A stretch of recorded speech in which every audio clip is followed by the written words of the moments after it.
Baik, 5 hukum emas. Yang pertama adalah emas datang dengan senang hati dan meningkatkan kuantitas kepada setiap orang yang akan menghabiskan tidak kurang dari 1/10 atau penghasilannya untuk menciptakan perkebunan untuk masa depannya dan itu atau keluarganya. Emas bekerja dengan tekun dan puas bagi pemilik yang bijaksana yang menemukan pekerjaan yang menguntungkan untuknya, berlipat ganda bahkan seperti kawanan ternak di ladang. Emas berpegang teduh pada perlindungan pemilik keamanan yang menginvestasikan di bawah saran orang bijak dalam penanganannya. Yang keempat,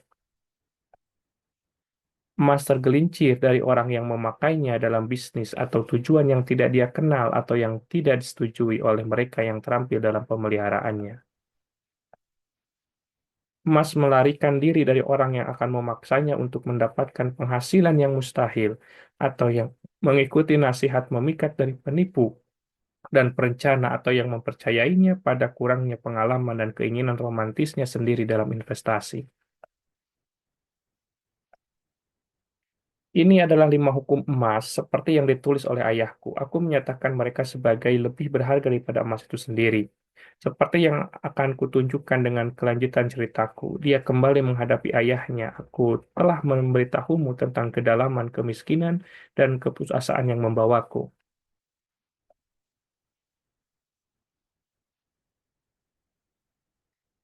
Namun, tidak ada rantai bencana yang tidak akan berakhir. Pekerjaan saya datang ketika saya mendapatkan pekerjaan yang melolong sekelompok budak yang bekerja di tembok luar kota yang baru.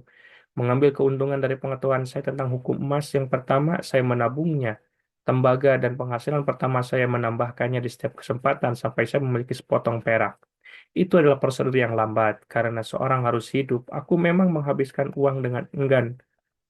Aku akui karena aku bertekad untuk mendapatkan kembali sebelum 10 tahun berakhir sebanyak emas yang ayahku berikan padaku. Suatu hari tuan budak yang pernah bersahabat dengan saya berkata kepada saya, "Engkau adalah pemuda yang hemat, yang tidak membelanjakan sembarangan apa yang dihasilkan.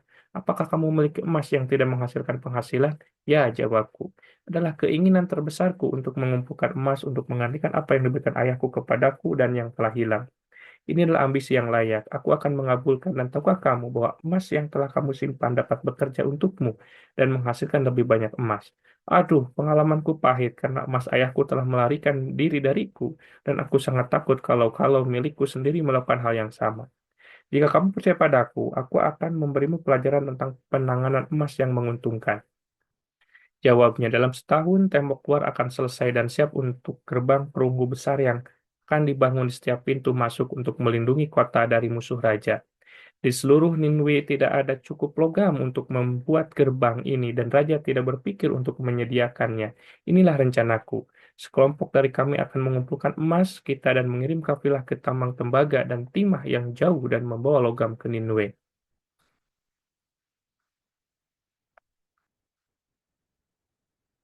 Untuk gerbang, ketika raja berkata, "Buatlah gerbang besar, kami sendiri yang dapat menyediakan logam dan harga yang mahal yang akan dia bayar."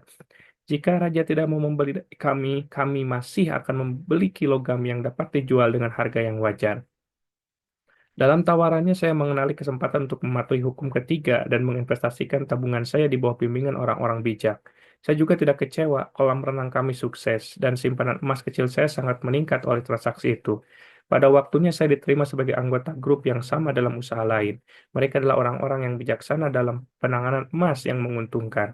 Mereka membicarakan setiap rencana yang disajikan dengan sangat hati-hati. Sebelum membahasnya, mereka tidak akan mengambil resiko kehilangan pokok mereka atau mengikatnya dalam investasi yang tidak menguntungkan dari mana emas mereka tidak dapat dipulihkan. Hal-hal bodoh seperti pacuan kuda dan kemitraan yang telah saya masuki dengan kurangnya pengalaman saya tidak akan banyak dipertimbangkan dengan mereka. Mereka akan segera menunjukkan kelemahan mereka. Melalui hubungan saya dengan orang-orang ini, saya belajar untuk menginvestasikan emas dengan aman untuk membawa hasil yang menguntungkan.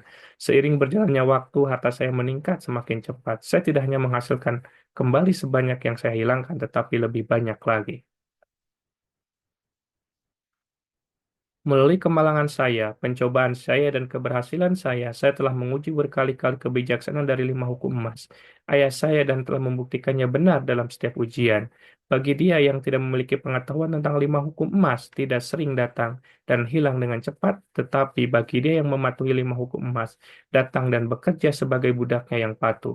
Normasir berhenti berbicara dan memberi isyarat kepada seorang budak di belakang ruangan budak itu maju.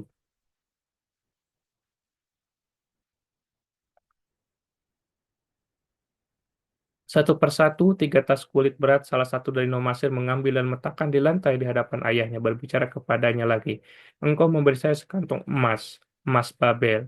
Di atas sebagai gantinya aku mengembalikan kepadamu sekantong emas Niniwe yang beratnya sama. Pertukaran yang setara karena semua orang akan setuju. Engkau memberikan saya sebuah loh tanah liat bertuliskan kebijaksanaan. Lihatlah sebagai gantinya. Aku mengembalikan 2 kantong emas. Demikian dia mengambil dari budak itu 2 kantong lainnya dan demikian juga meletakkannya di lantai di hadapan ayahnya.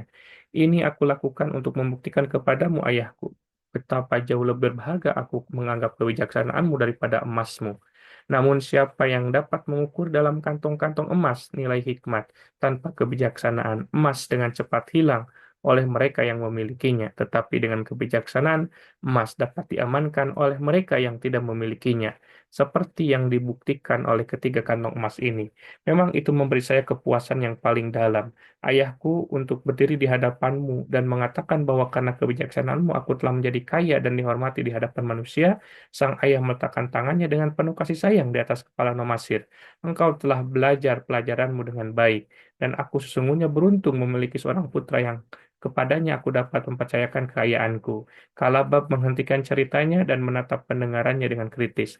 Apa artinya ini bagimu, kisah Nomasir ini? Lanjutnya, siapa di antara kamu yang bisa pergi kepada ayahmu atau ayah istrimu dan memberikan pertanggungjawaban tentang penghasilan yang bijaksana? Apa yang akan dipikirkan orang-orang terhormat ini jika Anda berkata, saya telah banyak berpergian dan belajar banyak, dan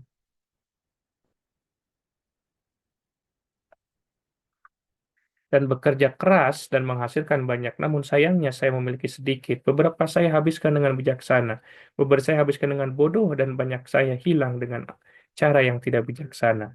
Apakah masih berpikir itu hanyalah ketidakkonsistenan takdir bahwa beberapa orang memiliki banyak emas dan yang lain tidak memiliki apa-apa? Maka Anda salah. Manusia memiliki banyak emas ketika mereka mengetahui 5 hukum emas dan mematuhinya.